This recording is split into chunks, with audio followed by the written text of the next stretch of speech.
Hello students, আজ আমি দশম শ্রেণীর অর্থাৎ ক্লাস 10-এর ইংলিশ টেক্সট বুকের লেসন 3 নিয়ে আলোচনা করব। দি পাসিং অ্যাওয়ে অফ বাপু, অর্থাৎ বাপুর চলে যাওয়া বা বাপুর প্রয়াণ। লেখিকা হলেন নয়নতারা সাইগল। এই নয়নতারা সাইগলের এখানে কবি পরিচিতি একটু দেয়া আছে। তার আগে আমি এটা বলবো যে ভিডিওটা যাতে না বড় হয়, আমি মূল জিনিসগুলো একটু বলে তোমাদের সঙ্গে একটু আলোচনা করে চলে যাব। এরপরে দেখো, এই টেক্সটটা মেনলি নেওয়া হয়েছে the text and extract from Nayantara Sahgal's memoir prison and chocolate cake. অর্থাৎ এই যে পাঠ্যাংশটা, এটা নেওয়া হয়েছে নয়নতারা সাইগলের স্মৃতিকথা প্রিজিন অ্যান্ড চকোলেট কেক থেকে। এবার এসো আমি ইউনিট 1টা একটু পড়তে শুরু করি। I was having tea at home on the evening of 30th January 1948 when I was called to Birla House by an urgent telephone। অর্থাৎ 30শে জানুয়ারি 1948 সালের 30শে জানুয়ারি সন্ধ্যাবেলায় যখন আমি বাড়িতে চা খাচ্ছিলাম, তখন একটা জরুরি ফোনে আমাকে বিড়লা হাউসে ডেকে পাঠানো হলো।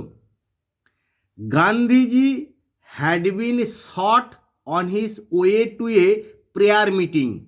অর্থাৎ গান্ধীজি গুলিবিদ্ধ হয়েছেন প্রার্থনা সভায় যাওয়ার পথে।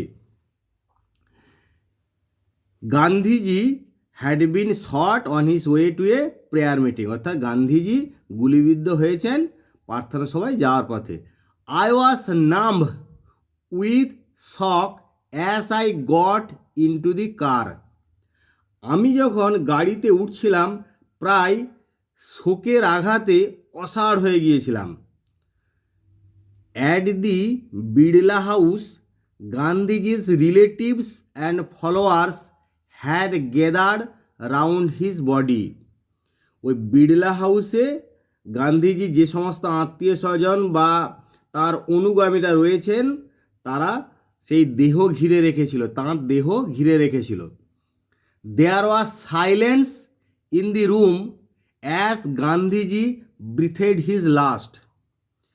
যেহেতু সেইখানে গান্ধীজি যখন দেহত্যাগ করলেন, অর্থাৎ গান্ধীজি শেষ নিঃশ্বাস ত্যাগ করলেন, সেই রুমে একটা চরম নিস্তব্ধতা বিরাজ করছিল। অর্থাৎ গান্ধীজি শেষ নিঃশ্বাস ত্যাগ করলে ঘরের মধ্যে একটা চরম নিস্তব্ধতা নেমে এলো।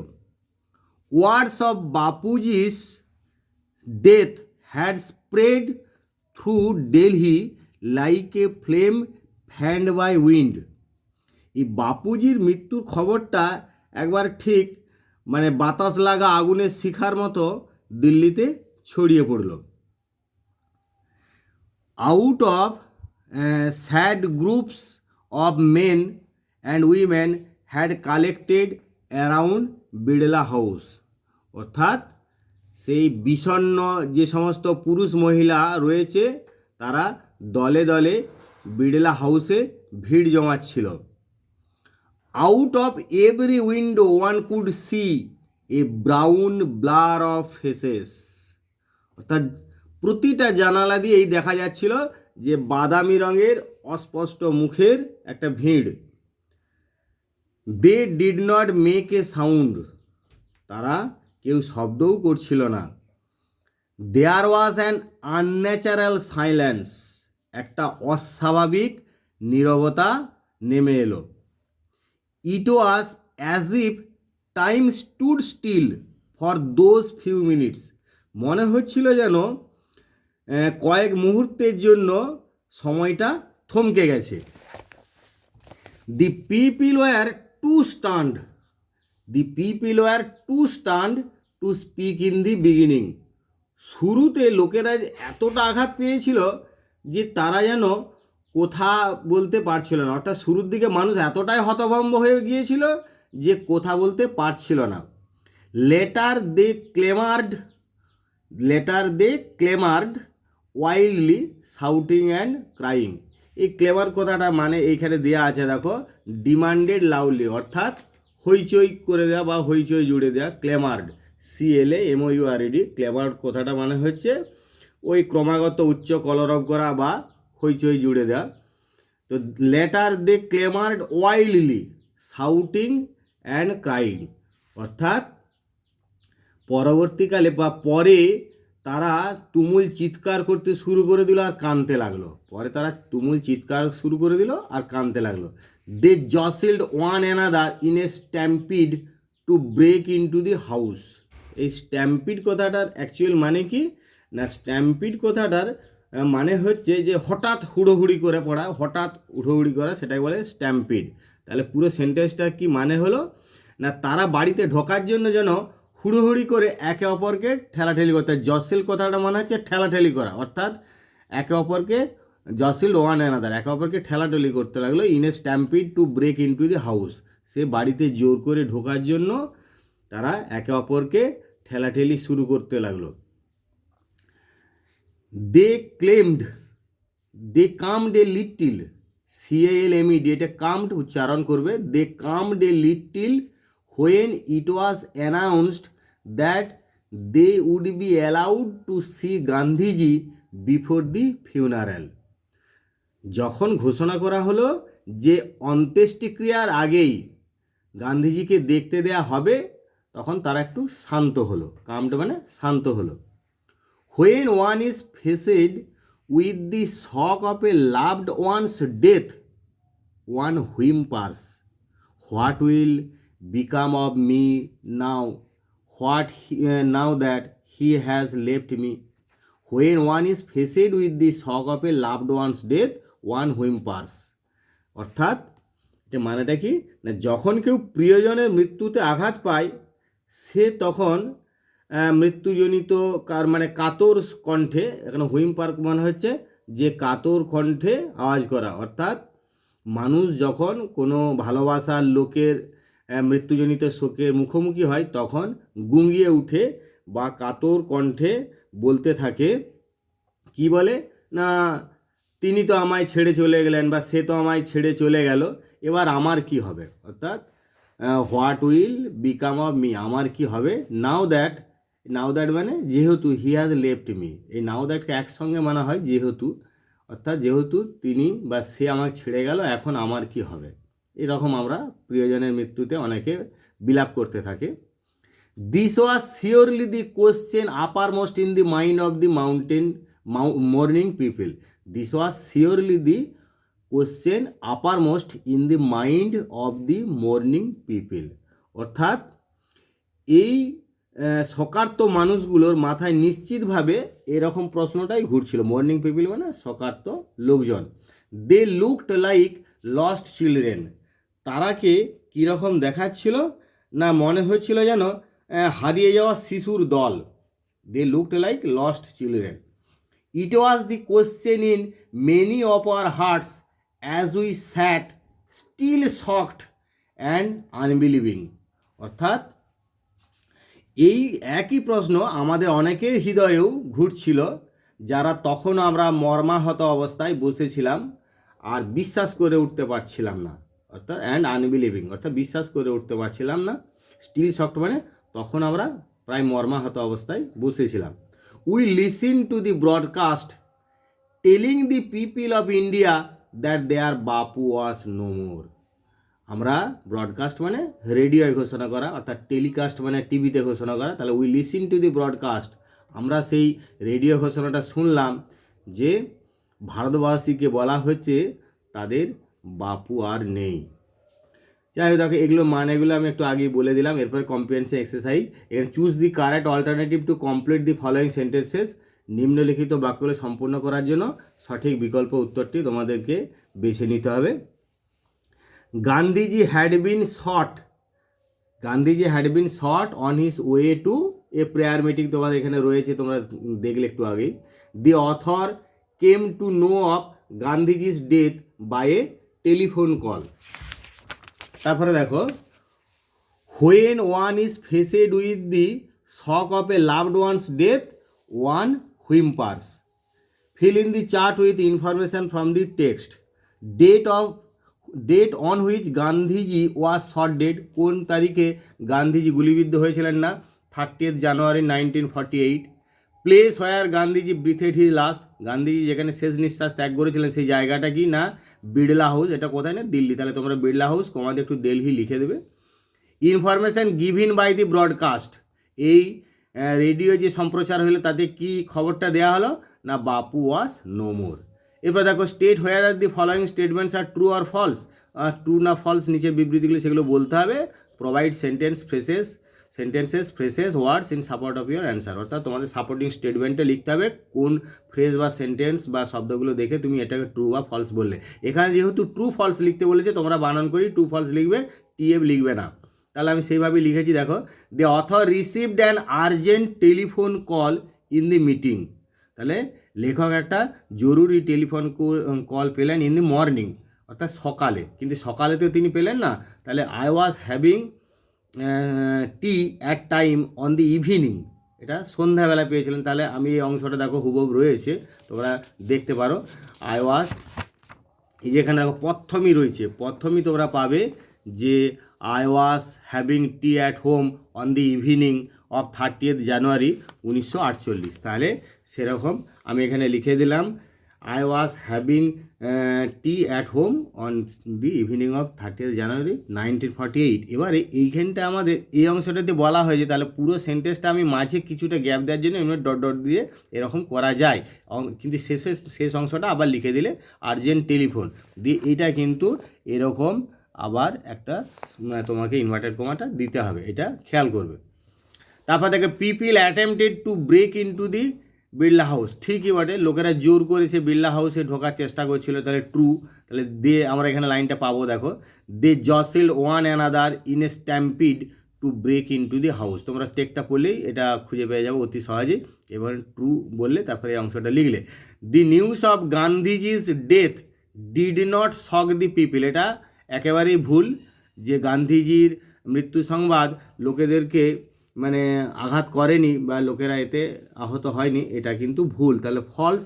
এবং এইখানে আছে দেখবে প্রথমে একটা লাইন আছে, the people were too stun, আমি তবু এটা তোমার লাইনটা দেখিয়ে দিচ্ছি, দেখো, the people were too stun to speak in the beginning, তাহলে এইটা হুবহু সিঙ্গেল ইনভার্টেড কমার মধ্যে তোমরা লিখে দিলে যে the people were too stun to speak in the beginning. এবারে রিড দি ফলোয়িং ইউনিট, অর্থাৎ আমরা নিচের পরবর্তী ইউনিট 2টা পড়বো, এটা আমি একটু পড়ে মানে বলার চেষ্টা করছি, তোমরা একটু খেয়াল করো। যাই হোক, দেখো, Gandhiji's funeral was to take place the day after his death, অর্থাৎ গান্ধীজির মৃত্যুর পরদিনই তার অন্ত্যেষ্টিক্রিয়া অনুষ্ঠিত হওয়ার আয়োজন হয়েছিল। Hours in advance, people lined the route the funeral procession was to follow, অর্থাৎ কয়েক ঘন্টা আগেই বা বহু আগেই মানুষজন সেই পথে, যে পথে গান্ধীজির মৃতদেহ যাবে সেখানে ভিড় করে দাঁড়িয়েছিল। পদ্মশ্রী বা পদ্মশ্রী যাই বলো, এটা পদ্মশ্রীও অনেকে উচ্চারণ করে। Mrs Naidu's daughter spoke for us all when she said simply we will walk, অর্থাৎ সেই মিসেস বা শ্রীমতী নাইডুর মেয়ে পদ্মশ্রী খুব সহজভাবে আমাদের সবাইকার কথাটা বলে দিলেন যে আমরা হাঁটবো, উই উইল ওয়াক, আমরা হাঁটবই, উই উইল ওয়াক মানে আমরা হাঁটবই। It is the last time we shall be walking with Bapu, আর এটাই তো শেষবার যে আমরা বাপুর সঙ্গে হাঁটবো বা বাপুর সঙ্গে হাঁটতে পারবো। ইট ওয়াজ অ্যান অ্যাগোনাইজিং ওয়াক, এটা প্রচণ্ড যন্ত্রণাদায়ক হাঁটা হবে। অ্যাগোনাইজিং ওয়াক মানে হচ্ছে যন্ত্রণাদায়ক হাঁটা। থাউজেন্ড সাইলেন্টলি ওয়াচড দি প্রসেশন, হাজার হাজার মানুষ নিস্তব্ধভাবে সেই শোক মিছিলে দিকে তাকিয়েছিল, ওয়াচড মানে তাকিয়েছিল। Bapu lay on an open truck covered with flowers, আর বাপু সেই একটা খোলা টাকের উপরে শুয়েছিলেন ফুলে ঢাকা অবস্থায়। It was thousands of people waved, অর্থাৎ হাজার হাজার লোক কান্নাকাটি করছিল, trying to touch Bapu's feet, আর চেষ্টা করছিল বাপুর একটু পাগুলো মানে পদযুগল একটু স্পর্শ করার জন্য চেষ্টা করছিল। It was impossible to move in the thick crowd, আর এই প্রচণ্ড ভিড়ের মধ্যে হাঁটাটা অসম্ভব হয়ে উঠছিল। As I moved forward slowly I understood I was not merely in the midst of grieving people. যখন ধীরে ধীরে হাঁটতে গিয়ে আমি বুঝতে পারছিলাম যে আমি আর শুধু কতগুলো শোকার্ত মানুষের মধ্যে নেই। অর্থাৎ ধীরে ধীরে যখন আমি হাঁটছিলাম তখন আমি বুঝতে পারলাম যে আমি আর শুধুমাত্র কতগুলো শোকার্ত মানুষের মধ্যে বা লোকজনের মধ্যে নেই। This was even more than the funeral procession of India's beloved leader. This was even more than the funeral procession of India's beloved leader. আর এটা আমাদের ভারতবর্ষের প্রিয় নেতার শেষ যাত্রার থেকেও এটা আরও বেশি কিছু ছিল। I was among people for hmm walking with Bapu had a special meaning. আমি তাদের সঙ্গে হাঁটছিলাম যাদের কাছে বাপুর সঙ্গে হাঁটাটা একটা বিশেষ অর্থ বহন করছিল, অর্থাৎ বিশেষ অর্থ ছিল, যাদের সঙ্গে হাঁটাটা একটা বিশেষ অর্থ ছিল। We had walked with Bapu over the rough and smooth of India's recent history.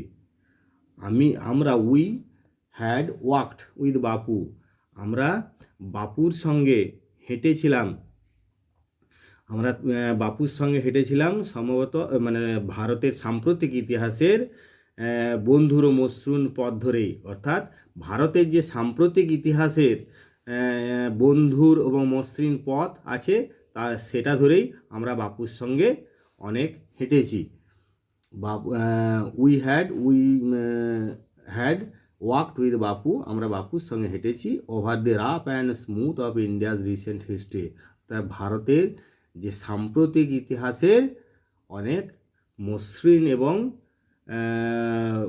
কি বলবো, এটা মসৃণের সঙ্গে তোমরা উল্টোটা বলতে পারো, অর্থাৎ বন্ধুর বলবে, বন্ধুর ও মসৃণ পথ ধরেই হেঁটেছি।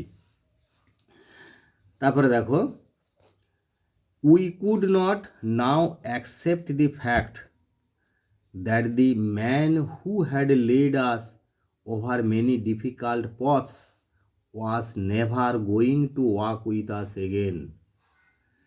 অর্থাৎ মানেটি কি বলবো না, আমরা বিশ্বাসই করতে পারছিলাম না যে মানুষটা আমাদের বহু কঠিন পথে নেতৃত্ব দিয়েছিলেন তিনি আর আমাদের সঙ্গে হাঁটবেন না।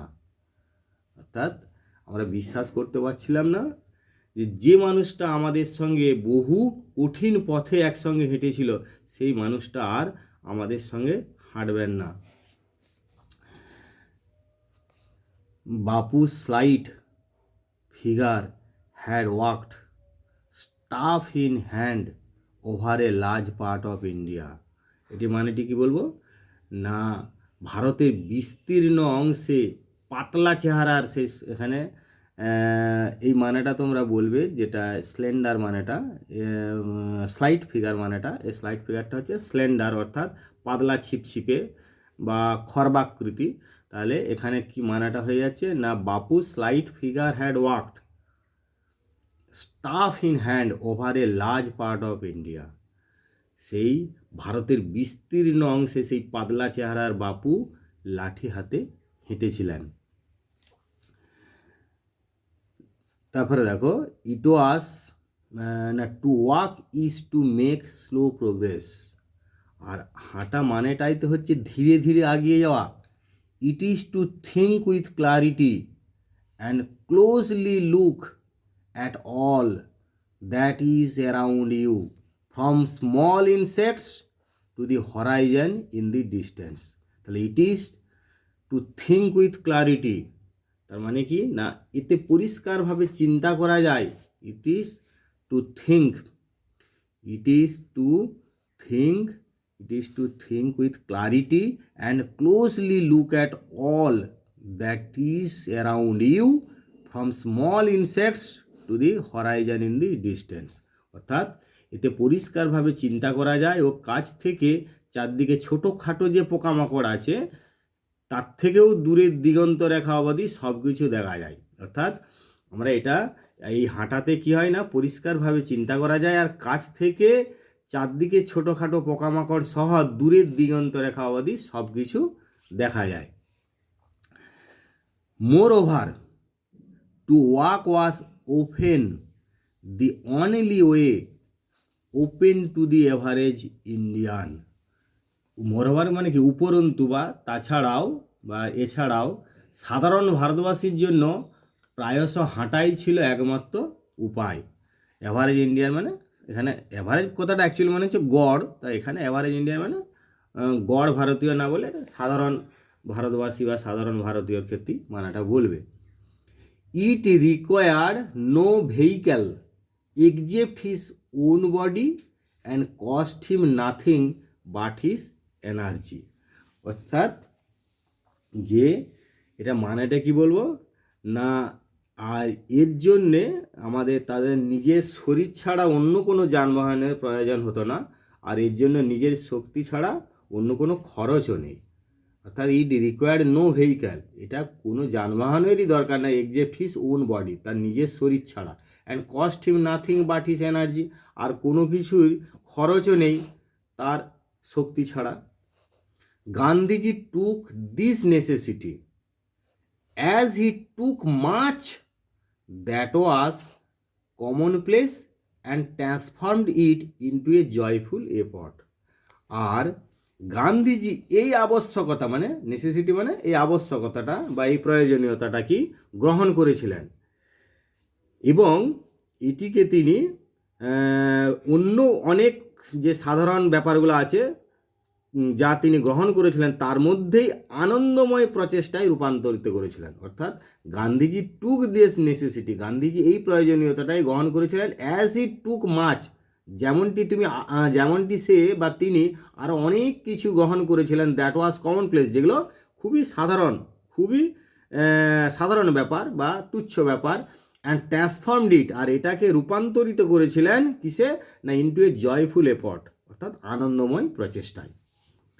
এরপর দেখো এগুলো স্টাফ মানে লাঠি, এর আগে মানেগুলো বলছে ক্লারিটি মানে স্পষ্ট, আর কমন প্লেস মানে অর্ডিনারি বা তুচ্ছ সাধারণ ব্যাপার। এবার দেখো কম্প্রিহেনশন এক্সারসাইজেস, আমরা choose the correct alternatives to complete the following sentences. Gandhiji's funeral was to take place, Gandhiji's ফিউনারেলটা অর্থাৎ অন্ত্যেষ্টিক্রিয়াটা কখন হবে না, one day after his death. Padmashri বা পদ্মশ্রী ওয়াজ মিসেস নাইডুস ডোটা, তোমরা এখানে আরামসে দেখতে পাবে। তারপরে দেখো while walking Bapu use to carry in his hand, তার হাতে কি বহন করতেন না এ অথবা অ্যান, মানে আর্টিকেলটা তোমাদের সেইভাবে ব্যবহার হবে। তো এখানে আমব্রেলা হলে যেমন অ্যান হতো, তাই এখানে তো স্টাফ তো থাকেনি, এ স্টাফ। এরপর দেখো complete the following sentences with information from the text, পাঠ্যাংশ থেকে তথ্য নিয়ে আমরা এগুলো পূরণ করব। খুব সোজা। থাউজেন্ডস অফ পিপিল ওয়েভড, হাজার হাজার লোক কাঁদছিল, ট্রাইং কি চেষ্টা করছিল না, এইখানে দেখো দেয়া আছে টু টাচ বাপুস ফিট, তাহলে এখানে আমি লিখে দিলাম টু টাচ বাপুস ফিট। তারপরে দেখো the author was among people for whom, সেই সমস্ত লোকেদের মধ্যে লেখিকা ছিলেন যাদের কাছে হাঁটাটা উইথ বাপুর সঙ্গে হাঁটাটা কী ছিল না হ্যাড এ স্পেশাল মিনিং, তাহলে হ্যাড এ স্পেশাল মিনিং। এবারে দেখো to walk is to make slow progress, খুব সোজা এখানে রয়েছে, তোমরা এটা দেখতে পাবে যে to walk is to make slow progress, অর্থাৎ to walk is to make slow progress. তারপরে এবারে দেখো fill in the chart with information from the text. Statement reason, অর্থাৎ স্টেটমেন্ট এখানে বিবৃতি যে আছে, তাহলে রিজন মানে যুক্তি বা কারণ। আমি আগে বলে দিয়েছি যদি এটা হোয়াট থাকতো তাহলে এটা হোয়াই হতো, এটা যদি তোমার ইফেক্ট থাকতো তাহলে এটা কজ হতো। এটা আমি অনেকবার বুঝিয়ে দিয়েছি যে হোয়াট মানেও যা, স্টেটমেন্ট মানেও তাই, আর তোমার ইফেক্টও তাই, আর এখানে কজ, রিজন আর হোয়াই।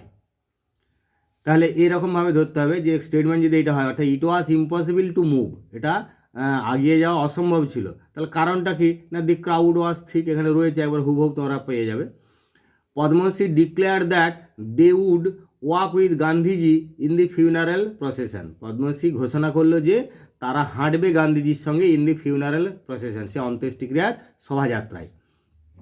তো তার কারণটা কি না, it was the last time they would be walking with Bapu. এখানে একটু টেন্সটা চেঞ্জ করতে হয়েছে, তাহলে আছে দেখা যেরকম আছে, তো সেই অনুযায়ী টেন্সটা চেঞ্জ করলে it was the last time they would be walking with Bapu. এরপরে দেখো, to walk was open the only way open to the average Indian. এই হাঁটাটাই প্রায় একমাত্র উপায় সাধারণ ভারতীয়দের কাছে। তাহলে কারণটা কি না, ইট রিকোয়ার্ড নো ভেহিক্যাল। আমরা জানি এখানে লাইনটা রয়েছে, it required no vehicle except his own body and cost him nothing but his energy. কারণ এটা তোমরা এখানে হুবহু লাইনটা পেয়ে যাবে, দেখো এই যে it required no vehicle except his own body and cost him nothing but his energy. তাহলে এবার আমরা ইউনিট 3-তে যাব। তাহলে ইউনিট 3টা তোমরা দেখো, some days after the funeral a special train to Gandhiji's ashes to Allahabad.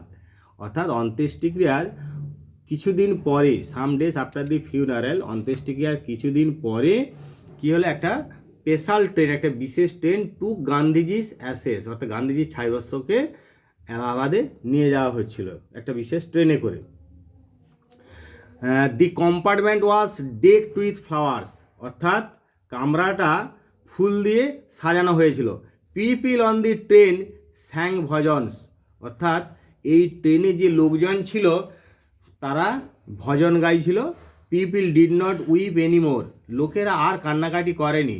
For they could feel Gandhiji's presence amid the flowers and the songs, কারণ তারা অনুভব করছিল যে গান্ধীজির উপস্থিতিটা তাদের সেই ফুল এবং গানের মাঝে, গান্ধীজির উপস্থিতি তারা অনুভব করতে পারছিল। At every station sorrowful crowds fill the platform, আর প্রত্যেকটা স্টেশনেই সেই শোকার্ত বা দুঃখিত লোকজন প্ল্যাটফর্মকে ভরে দিয়েছিল, বা প্ল্যাটফর্ম ভরে তারা দাঁড়িয়েছিল। Amid song and prayer the train reached Allahabad, আর এই গান এবং প্রার্থনার মাঝেই ট্রেনটা এলাহাবাদে পৌঁছালো।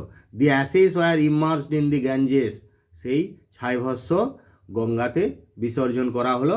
হোয়ার a huge crowd had gathered at the bank, যেখানে বহু লোকজন সেই জমায়েত হয়েছিল বা জড়ো হয়েছিল অ্যাট দি ব্যাঙ্ক, সেই নদীর পাড়েতে। Afterwards we all went back to Delhi, পরে আমরা সবাই দিল্লিতে ফিরে গেলাম।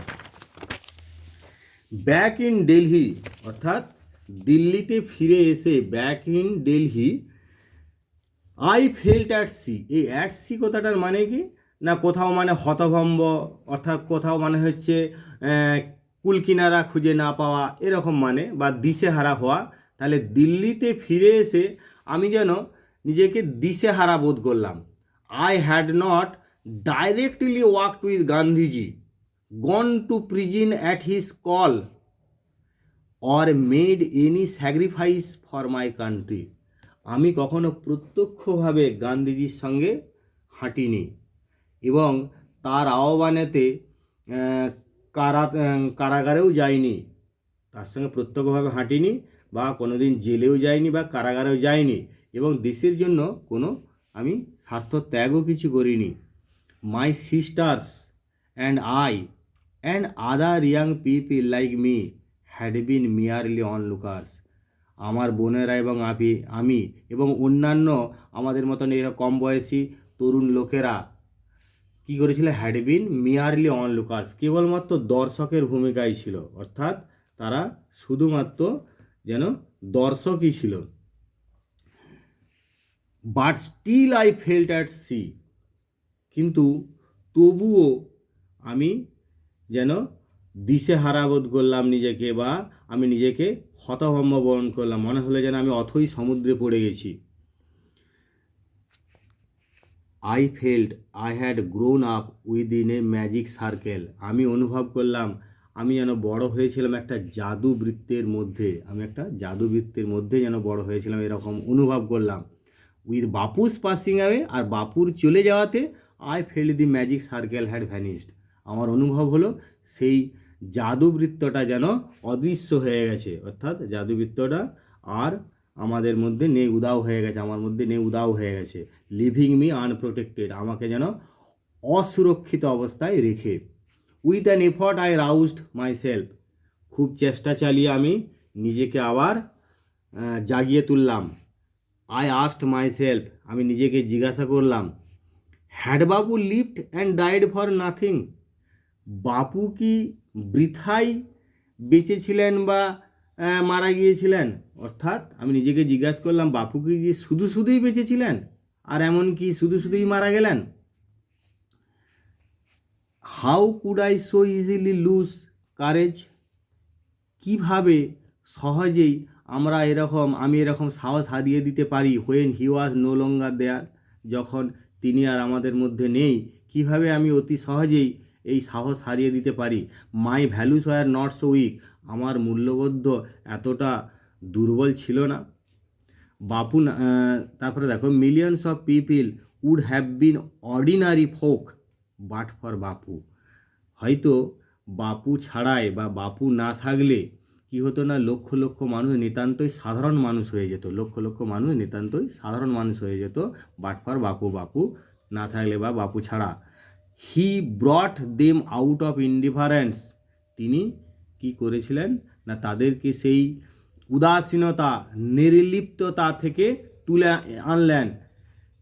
And awakened them to one another suffering, আর একে অপরের কষ্টে তিনি তাদেরকে জাগিয়ে তুলেছিলেন।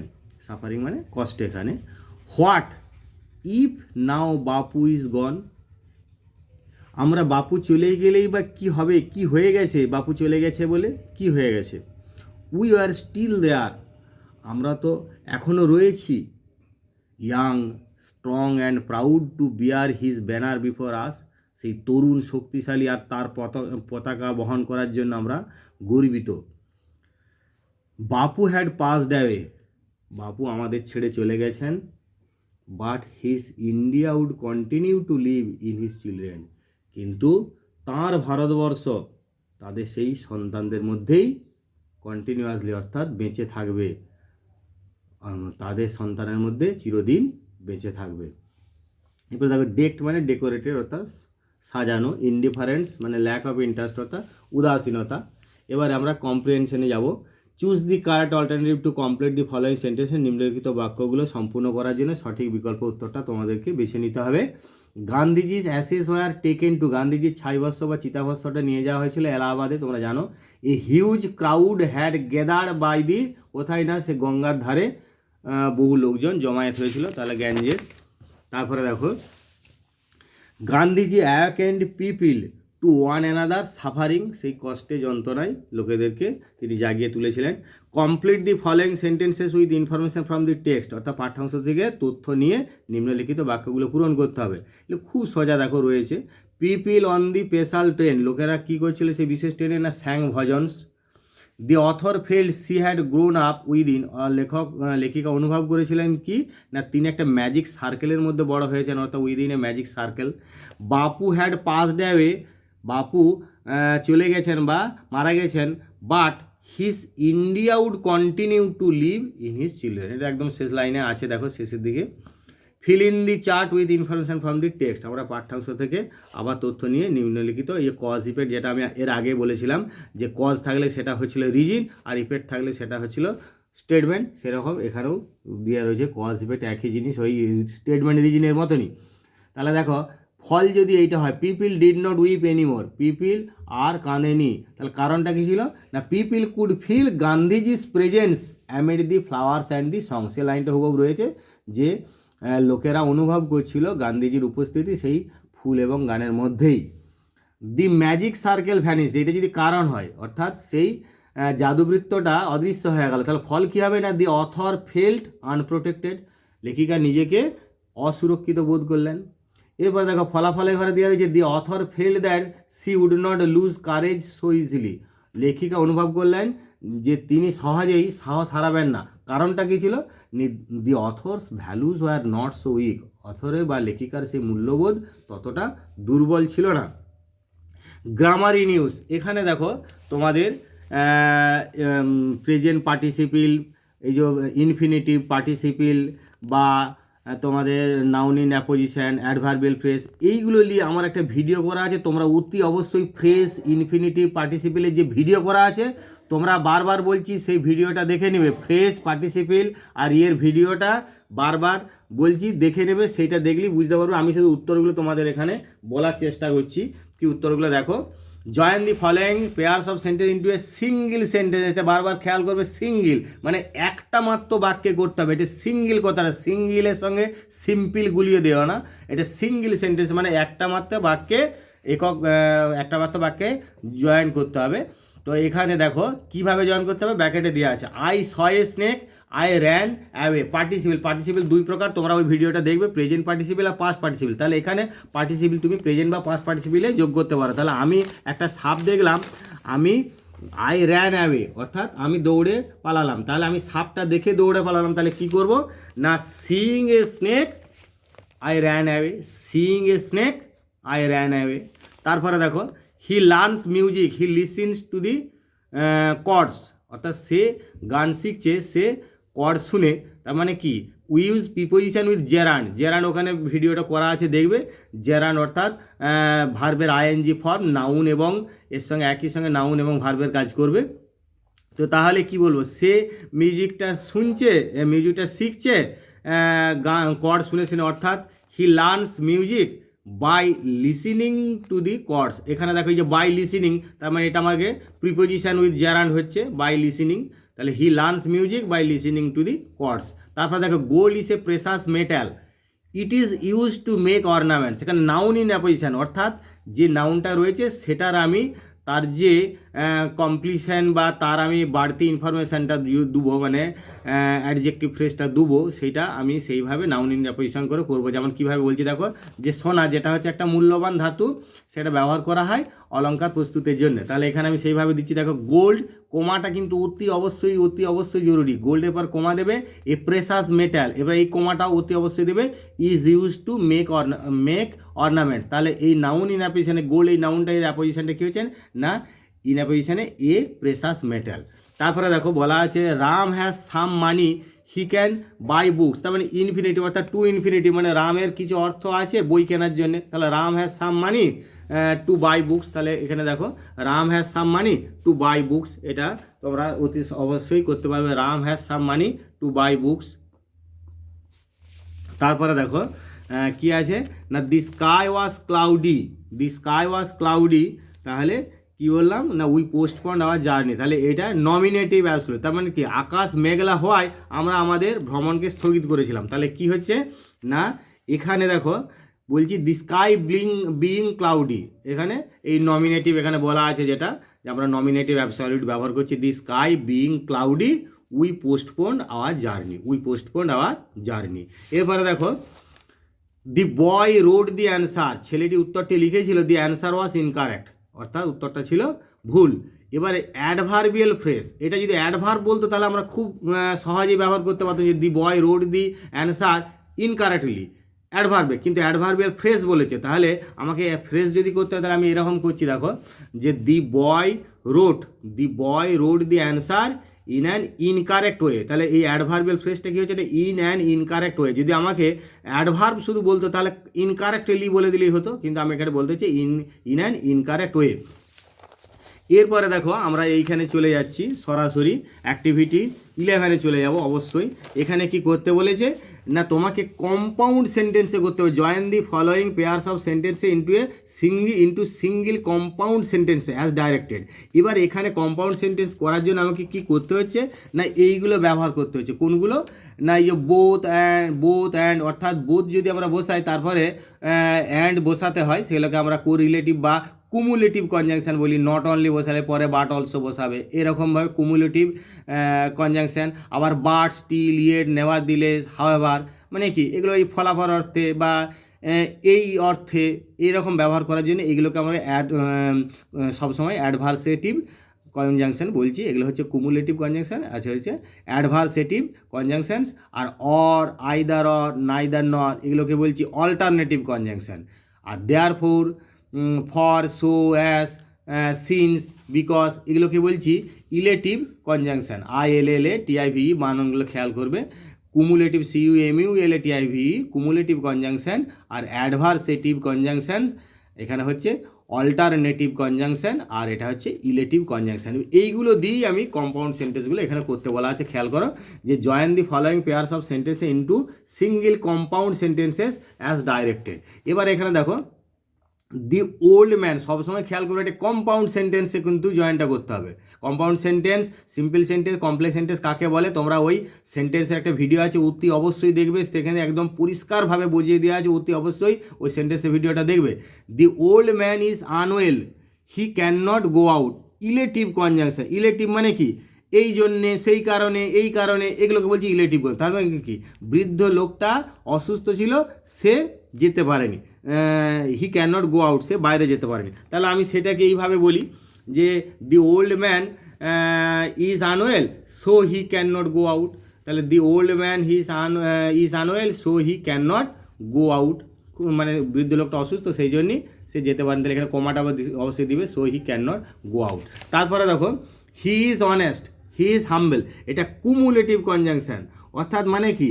যে সে সৎ, সে বিনয়ী বা নম্র। তাহলে আমার কুমুলেটিভ কনজাংশন মানে সে শুধুমাত্র সৎই নয়, তার সঙ্গে বিনয়ী বা নম্রও বটে। তাহলে আমি কুমুলেটিভ মানে নট অনলি বাট অলসো দিয়ে করবো। তাহলে এরকম বললাম যে he is not only honest but also humble, he is not only honest but also humble. এরপরে দেখো Sonali can not write poetry, she keeps on trying. অর্থাৎ সোনালি কবিতা লিখতে পারে না, সে চেষ্টা চালিয়ে যাচ্ছে। তাহলে অ্যাডভার্সেটিভ, এখানে দেখো অ্যাডভার্সেটিভ কনজাংশন করতে হবে। মানে কি? তা সত্ত্বেও, তবুও, এগুলো যে আমরা আছে এগুলোকে আমরা বলছি অ্যাডভার্সেটিভ কনজাংশন। তোমরা আগে আমি উদাহরণ দিয়ে বুঝিয়ে দিয়ে, এখানে উদাহরণ দিয়ে বোঝানো আছে। তাহলে সেইভাবে আমি কি বলছি, কীরকম করে করলাম দেখো, যে Sonali can not write poetry but she keeps on trying, কিন্তু সে চেষ্টা চালিয়ে যাচ্ছে। Sonali can not write poetry but she keeps on trying. এরপরে দেখো এইখানে আমরা আবার যাচ্ছি যে study hard you will not pass the examination. তাহলে এখানে অল্টারনেটিভ কনজাংশন মানে সেই অর, আইদার, অর, নাইদার, নর এইসব দিয়ে করব। তার মানে কি? কঠোর পড়াশোনা করো, নাহলে তুমি পরীক্ষায় পাস করতে পারবে না। অর্থাৎ কি? কঠোর পরিশ্রম করো, না হলে তুমি পরীক্ষায় পাস করতে পারবে না। তাহলে এটা আমাকে সহজেই or, either, or, neither, not যে অল্টারনেটিভ কনজাংশনগুলো আছে সেটা দিয়ে করছি। তার মানে এরকম করছি দেখো, study hard or you will not pass the examination, study hard or you will not pass the examination. কঠোর পরিশ্রম করো, না হলে তুমি পরীক্ষায় পাস করতে পারবে না। এরপর আমরা সরাসরি 12 নম্বর এক্সারসাইজে চলে যাচ্ছি। Join the following sentences into single complex sentence. এটা খেয়াল করবে, কমপ্লেক্স সেন্টেন্সে করতে হবে। এখানে ফ্রেজ ক্লজগুলো ব্যবহার করতে হবে। এখানে বিশেষ করে এখানে ক্লজগুলো উদাহরণ দেওয়া আছে, তোমরা ক্লজের ভিডিওটা অতি অবশ্যই দেখবে। ক্লজ কাকে বলে, কয় প্রকার, কী কী, কেমনভাবে ব্যবহার করতে হবে, কোনটা কী ক্লজ, অতি অবশ্যই ক্লজের ভিডিওটা দেখবে। ক্লজে আমি সব ডিটেলস বলে দিয়েছি, সেখানে ক্লসের ভিডিওটা দেখবে। তাহলে এখানে তাহলেই বুঝতে পারবে। আমি এখানে শুধুমাত্র উত্তরগুলো তোমাদের বুঝিয়ে করে দিচ্ছি। যেমন Rabindranath Tagore is a famous poet, Rabindranath Thakur হলেন একজন বিখ্যাত কবি। He won the Nobel prize, তিনি নোবেল প্রাইজটা জিতেছিলেন। অ্যাডজেক্টিভ ক্লজ, অর্থাৎ যেখানে আমাদের ওই অ্যান্টিসিডেন্টটা থাকবে, তারপর রিলেটিভ প্রোনাউনটা বসিয়ে এই অ্যাডজেক্টিভ ক্লজকেই রিলেটিভ ক্লজ বলা হয়, সেভাবে করতে হবে। তারপরে রবীন্দ্রনাথ, অর্থাৎ যিনি ছিলেন একজন বিখ্যাত কবি, নোবেল প্রাইজটা জিতেছিলেন বা পেয়েছিলেন। তাহলে আমি সেরকম কীভাবে করব না, Rabindranath Tagore who is a famous poet, Rabindranath Tagore দিয়ে কোমাটা অতি অবশ্যই দিচ্ছ, দিয়ে who is a famous poet কোমাটা দিচ্ছ, ওন দি নোবেল প্রাইজ, মানে তোমার প্রিন্সিপাল ক্লজটা রয়ে গেল Rabindranath Tagore won the Nobel prize, এটা প্রিন্সিপাল ক্লজ। আর মাঝে এটাকে নন ডিফাইনিং রিলেটিভ ক্লজ বলছে, who is a famous poet, এখানে মাঝখানে কমা দিয়ে এটা রয়ে গেল। এরপর আবার দেখো বলছে he return home every one in the family had fallen asleep, adverbial clause. তাহলে সে বাড়ি ফিরলো, পরিবারের প্রত্যেকেই তখন ঘুমিয়ে পড়েছিল। তাহলে যখন সে বাড়ি ফিরলো প্রত্যেকে ঘুমিয়ে পড়েছিল, মানে আমি হোয়েন দিয়ে অ্যাডভার্বিয়াল ক্লজটা আরামসে করতে পারি। অর্থাৎ হোয়েন হি রিটার্ন হোম, তারপরে কোমাটা দিবে, অ্যাডভার্বিয়াল ক্লজ দিয়ে প্রথমে শুরু হলে অ্যাডভার্বিয়াল ক্লজটা শেষে অতি অবশ্যই কোমা লাগে। ক্লজের ভিডিওতে আমি ডিটেলস বলে দিচ্ছি, দেখবে। When he return home comma দিবে, দি এভরি ওয়ান, এটা ইটা ছোটো হবে, EVERYONE, এভরি ওয়ান একসঙ্গে, every one in the family had fallen asleep, পরিবারের প্রত্যেকেই ঘুমিয়ে পড়েছিল। কোমাটা দিবে খেয়াল করে। তারপরে দেখো এখানে বলা আছে কি খুব সোজা, the sun rises in the east, এটা এভরিওয়ান নোজ ইট, অর্থাৎ the sun rises in the east everyone knows it মানে নাউন ক্লজ। মানে নাউন ক্লজ তোমরা জানো যে ভার্বটা সাবজেক্ট অথবা একটা ক্লজ পুরো সাবজেক্ট অথবা অবজেক্টে কাজ করবে। তোমরা ওই ক্লজের ভিডিওটা দেখলে ওখানে বুঝতে পারবে আমি ওরকমভাবে বলেছি। তাহলে প্রত্যেকেই জানে যে কি জানে না সূর্য পূর্ব দিকে ওঠে, তাহলে আমি এভরি লিখে দিলাম যে এভরিওয়ান নোজ দ্যাট, প্রত্যেকেই জানে যে the sun rises in the east, the sun rises in the east, খুব সোজা করে হয়ে যাবে। এরপরে আমরা 13 নম্বরে যাবো এক্সারসাইজ। এখানে বলছে join the following pairs of sentence into single sentence. এইটা আবার খেয়াল করো, এতক্ষণ কমপ্লেক্স কম্পাউন্ড এসব বলছিল, এবারে বলছে সিঙ্গল মানে একক সেন্টেন্সে একটা মাত্র সেন্টেন্স এ করতে হবে। তাতে তোমাকে কীরকম করে আবার করতে হবে সেগুলো ব্র্যাকেটে বলা আছে। যেমন এখানে প্রথমে দেখো ইট রেইনড হার্ড, অর্থাৎ খুব বৃষ্টি হয়েছিল। দি রোডস ওয়ার নট ফ্লাডেড, রাস্তাঘাট মানে প্লাবিত হয়নি। কম্পাউন্ড সেন্টেন্সে করতে হবে, অর্থাৎ তোমরা জানো কম্পাউন্ড সেন্টেন্স বাংলা আমরা যেটা বলি যৌগিক বাক্য। সিম্পল সেন্টেন্স সরল বাক্য, কমপ্লেক্স সেন্টেন্স জটিল বাক্য, আর কম্পাউন্ড সেন্টেন্স যৌগিক বাক্য। এটা তোমার ভিডিও করে দেওয়া আছে, অতি অবশ্যই দেখবে। তাহলে এইটাকে আমি যৌগিক বাক্য মানে কি, এখানে বললাম যে বৃষ্টি হচ্ছিল কিন্তু রাস্তাঘাট প্লাবিত হয়নি, তাহলে সেরকমভাবে বলছি দেখো যে ইট রেইনড হার্ড, বৃষ্টি হচ্ছিল, প্রচণ্ড বৃষ্টি হচ্ছিল। But the roads were not flooded, but the roads were not flooded, অর্থাৎ বৃষ্টি হচ্ছিল কিন্তু রাস্তাঘাট রোডস ওয়ার নট ফ্লাডেড, অর্থাৎ প্লাবিত হয়নি। আবার দেখো হি completed his work, he took rest, simple সেন্টেন্সে করতে হবে। তার মানে তোমরা জানো সিম্পল সেন্টেন্স কাকে বলে, একটাই মাত্র ক্লজ থাকবে এবং সেটা প্রিন্সিপাল ক্লজ হবে। তাহলে হি completed his work, he took rest, তার মানে কি সে তার কাজকর্ম করেছিল, সে বিশ্রাম নিল, তার কাজকর্ম করে সে বিশ্রাম নিল, এরকম একটা ক্লসে করব। তাহলে আমি কীরকম করলাম দেখো, আফটার কমপ্লিটিং হিজ ওয়ার্ক, তার কাজকর্ম সম্পূর্ণ করার পরে he took rest, after completing his work he took rest, after completing his work he took rest. এরপরে দেখো Rahul is a great singer, he can sing different kinds of songs, এটা complex সেন্টেন্সে করতে হবে। রাহুল একজন মানে খুব বড় গায়ক, সে সব ধরনের গানই গাইতে পারে। তাহলে এইটা ঠিক ওই আগের যে কমপ্লেক্স সেন্টেন্স আমরা Rabindranath Tagore is a famous poet, he won the Nobel prize, ঠিক এইটাও ওর অ্যাডজেক্টিভ ক্লজ মানে হুবহু এরকম কমপ্লেক্স সেন্টেন্স করবো যে রাহুল। এবারে দেখো আমি কেমনভাবে বলে দিলাম যে রাহুল হু is a great singer, Rahul who is a great singer can sing different kinds of সংস। তার মানে রাহুল এবার কমাটা দিবে দিয়ে who is a great singer, যেমন সে আগেটায় রবীন্দ্রনাথ ট্যাগরের ক্ষেত্রে করেছিল সেরকম রাহুল কমা দিয়ে who is a great singer comma দিলে can sing different kinds of songs.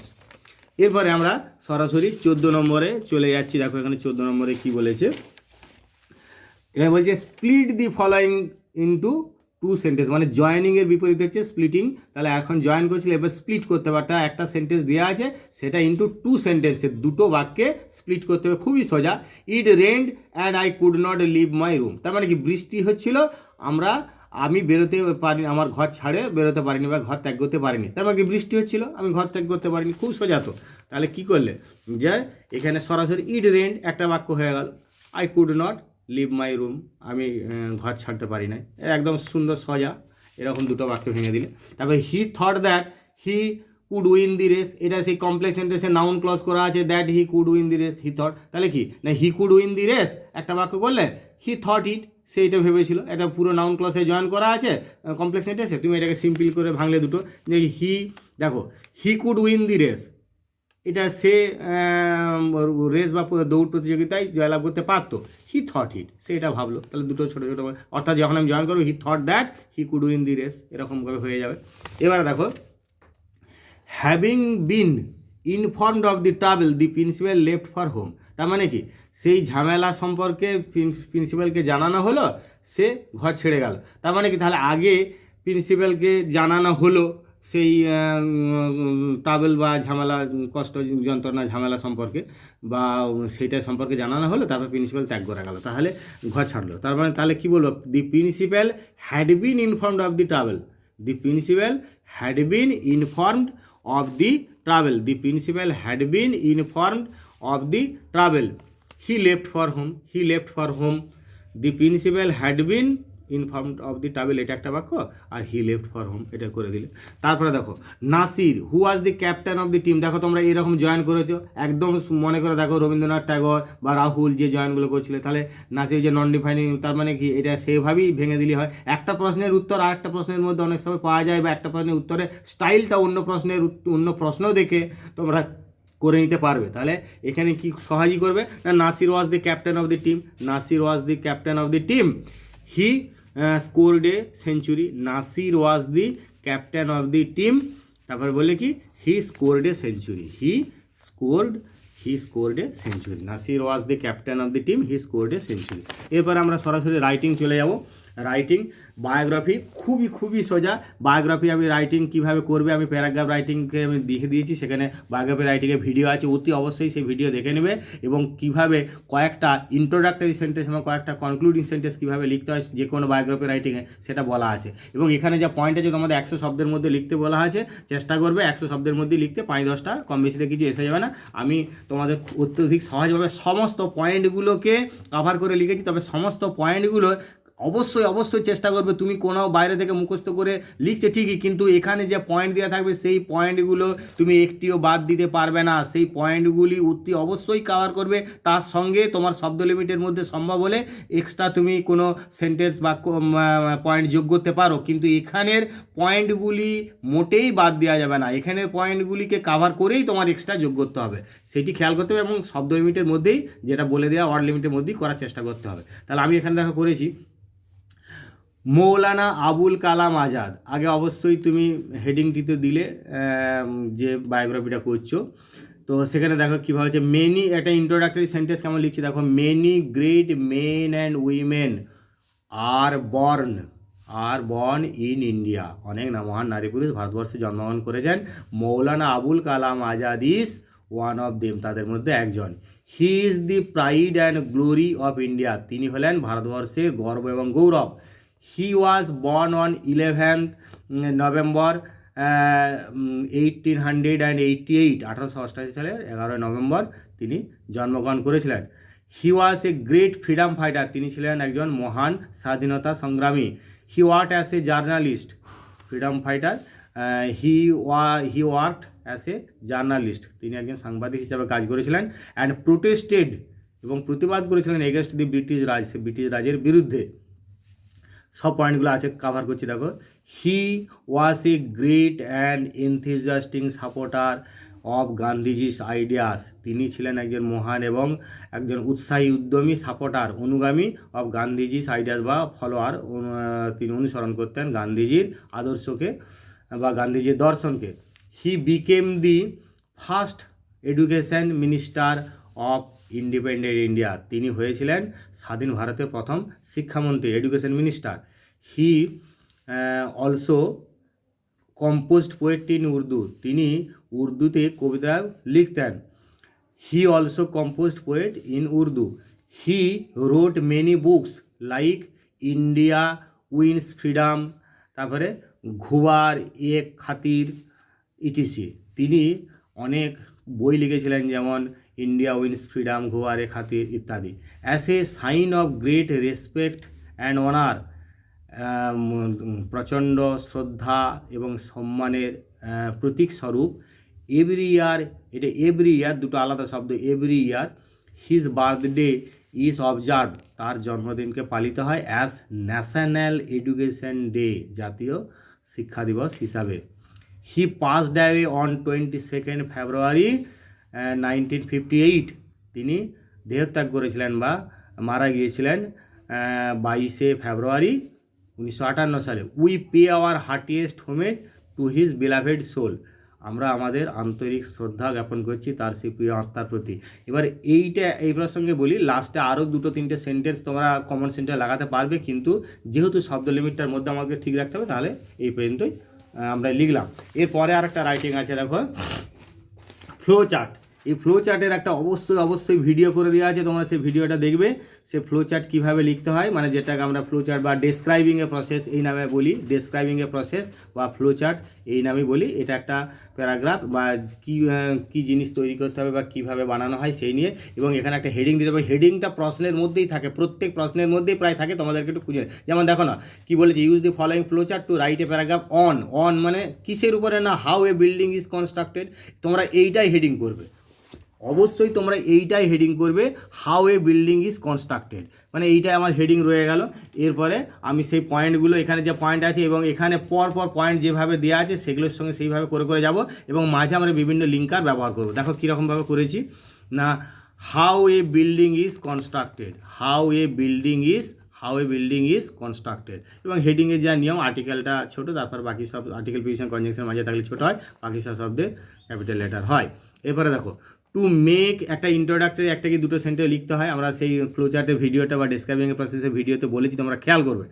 To make a good shelter we need a beautiful building, একটা ভালো আশ্রয়ের জন্য আমাদের একটা সুন্দর বাড়ির দরকার আছে। তারপরে দেখো two construct A building several important steps are followed. আমি তাহলে দুটো ইন্ট্রোডাক্টরি সেন্টেন্স লিখে দিলাম, two construct A building several important steps are followed. এরপরে কি বলছি দেখো না, first A plan of the building is ড্রন। এটা অবশ্যই প্যাসিভ ভয়েস ইউজ করবে, আমি বলে দিয়েছি রুলসগুলো ওই ভিডিওতে। A plan of the building is drawn by the architect, তারপরে বললে then the plan is to be sanctioned by the corporation or municipal authorities, next masons and laborers are engaged and the construction is started with bricks, cement and sand. সব পয়েন্টগুলোকে আমি cover করে যাচ্ছি। Thereafter required number of doors and windows are fitted. After the plastering of walls, the electric wiring is done. Next, electric and water connections are to be put in. Then the whole building is painted beautifully.